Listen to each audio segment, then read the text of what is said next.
হে যুবক ভাই আমার, তুমি কিভাবে নামাজকে ছেড়ে দিচ্ছ? তোমার কি একটু চিন্তা হয় না?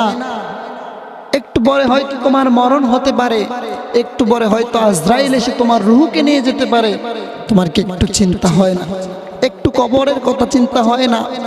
ওই কবরে, অন্ধকার কবর, 3.5 হাত মাটির নিচে তোমার মা যাবে না, তোমার বাবা যাবে না, তোমার বন্ধু যাবে না, যেই বন্ধুকে ছাড়া তুমি খেতে না, বন্ধু না খেলে তুমি খেতে না, বন্ধু না খেলে তুমি খেতে না।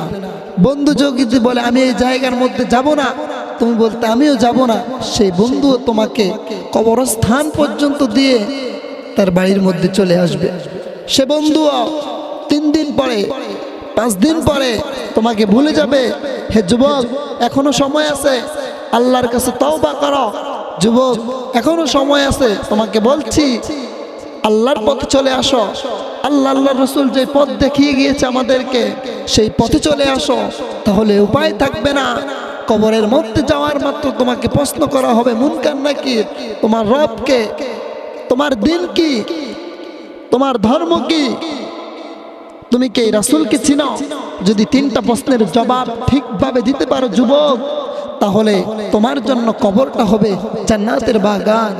আর যদি 3টা প্রশ্নের জবাব না দিতে পারো, মনে রাখবে মুসলমান যুবক, তোমাকে বলছি উপায় থাকবে না, সেদিন উপায় থাকবে না। কারণ কবরের মধ্যে কেউ যাবে না। মা, বাবা, আত্মীয় স্বজন, নিজের স্ত্রী, যার সঙ্গে তুমি তোমার জীবনের সমস্ত সময়টা কাটিয়ে দিয়েছ, যে ছেলে মেয়েদেরকে খাওয়ানোর জন্য এত কষ্ট করেছ, এত পরিশ্রম করেছ, সেই ছেলে মেয়েরাও তোমাকে কবর পর্যন্ত দিয়ে চলে আসবে, আর তোমাকে চিনবে না, আর তোমার কথাও মনে রাখবে না। 5 দিন পরে তোমাকে ভুলে যাবে। কিভাবে তুমি আল্লাহকে ভুলে যাও? যুবক, এখনো সময় আছে, আল্লাহর পথে ফিরে আসো।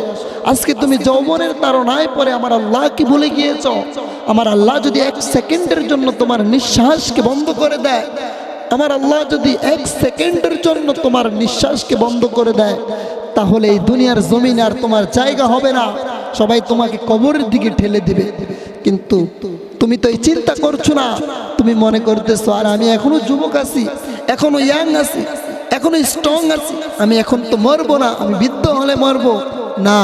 মরার কোনো গ্যারান্টি নাই। যেই কোনো সময় আজরাইল এসে তোমার রূহটা নিয়ে যেতে পারে।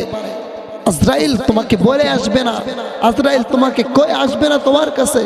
আজরাইল যে কোনো সময় এসে তোমার রূহটা নিয়ে যেতে পারে। আর তোমার রূহটা নিয়ে গেলে সবাই তোমাকে কবরের দিকে ঠেলে দেবে। তুমি যে ফজরের নামাজ পড়ছো না, যদি ফজরের পরে তোমার মৃত্যু হয়, ওই হাসরের ময়দানে যেদিন তুমি উঠবা, যদি বলবে একে, তখন ফেরেশতারা বলবে আল্লাহ এসে নাফরমান, এর রূহ যখন কবজ করা হয়েছিল তখন ফজরের ওয়াক্ত ছিল, ফজরের নামাজ কাজা করে ঘুমিয়েছিল, ফজরের নামাজটা আদায় করে নাই। যুবক, তুমি জোহরের নামাজ আদায় করছো না। যদি জোহরের পরে তোমার মৃত্যুটা হয়ে যায়, ওই কিয়ামতের ময়দানে যখন তুমি উঠবে, জিজ্ঞেস করা হবে এ কে?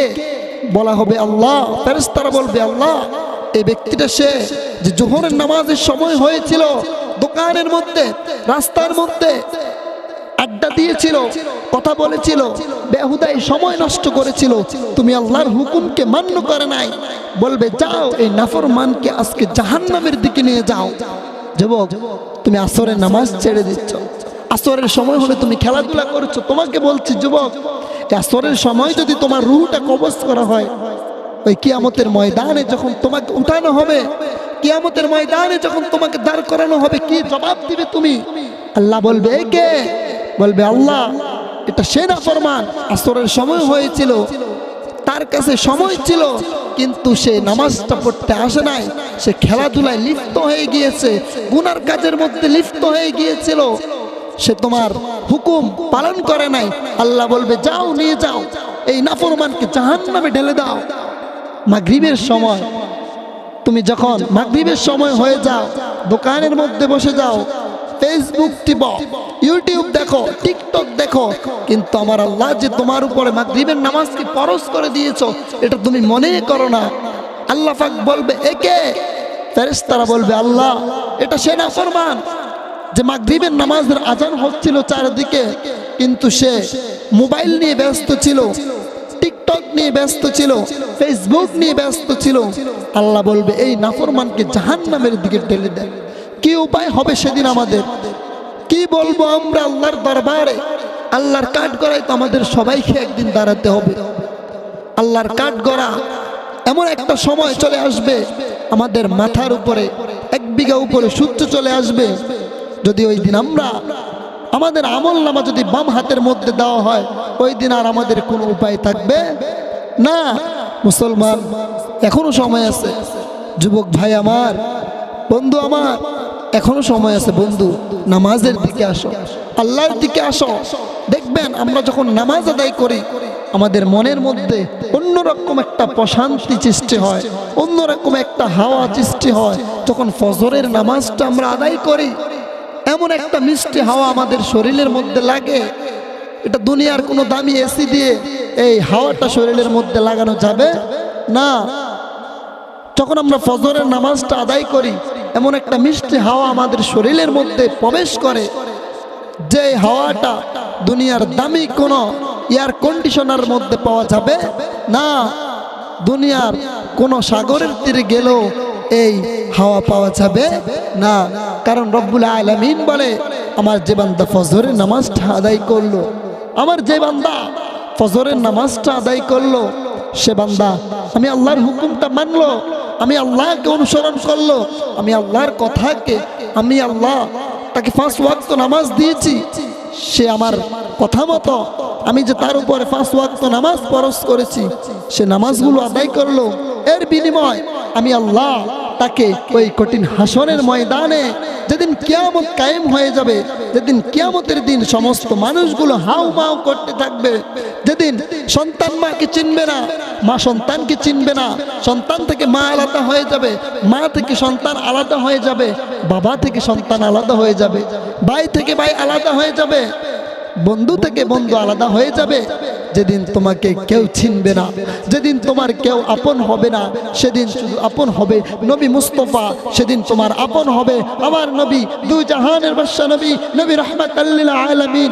আর ওই দিন যদি তুমি নবীর সুপারিশ না পাও, ওই দিন যদি নবী তোমাকে সুপারিশ না করে, নবী যদি বলে একে তো আমি চিনি না, কারণ আমার রাসূল দুনিয়ার জমিনের মধ্যে দুনিয়া থেকে যখন পর্দা করবে, তখনও পর্যন্ত নামাজের কথাকে বলে গিয়েছে। আমার রাসূল একদিন আম্মা জান আয়েশা সিদ্দিকা রাদিয়াল্লাহু তাআলা আনহার ঘরের মধ্যে বিশ্রাম করছে, এমন সময় আসরের নামাজের ওয়াক্ত হয়ে গিয়েছে। সাহাবাই কেরামগণ সবাই মসজিদে নববীর মধ্যে বসে আছে। কখন রাসূল সাল্লাল্লাহু আলাইহি সাল্লাম মসজিদে নববীর মধ্যে আসবে, কখন জামাত করাবে। সাহাবাই কেরামরা আমার রাসূলের জন্য বসে আছে। দীর্ঘক্ষণ সময় হয়ে গেল, রাসূল সাল্লাল্লাহু আলাইহি ওয়াসাল্লাম হুজরা মুবারক থেকে আসতেছে না। তখন আম্মা জান আয়েশা সিদ্দিকা রাদিয়াল্লাহু তাআলা আনহার হুজরার মধ্যে একজন সাহাবী গেলে বলে, ইয়া রাসূলুল্লাহ, ইয়া হাবিবাল্লাহ, ও আল্লাহর হাবিব, আপনি কি আজকে আমাদের জন্য আসবেন না? আজকে নামাজ পড়তে আসবেন না? তখন আমার রাসূল বলে, সাহাবী, না, আজকে আমি যাব না, তুমি হযরত আবু বকরকে বলো আজকে ইমামতি করার জন্য। সুবহানাল্লাহ।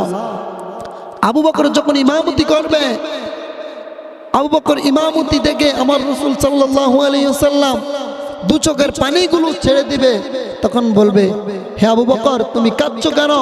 তখন আল্লাহর রাসূল সাল্লাল্লাহু আলাইহি ওয়াসাল্লামকে আবু বকর বলে, হে আল্লাহর রাসূল, আপনি কাঁদছেন কেন? আল্লাহর রাসূল কি বলে জানেন?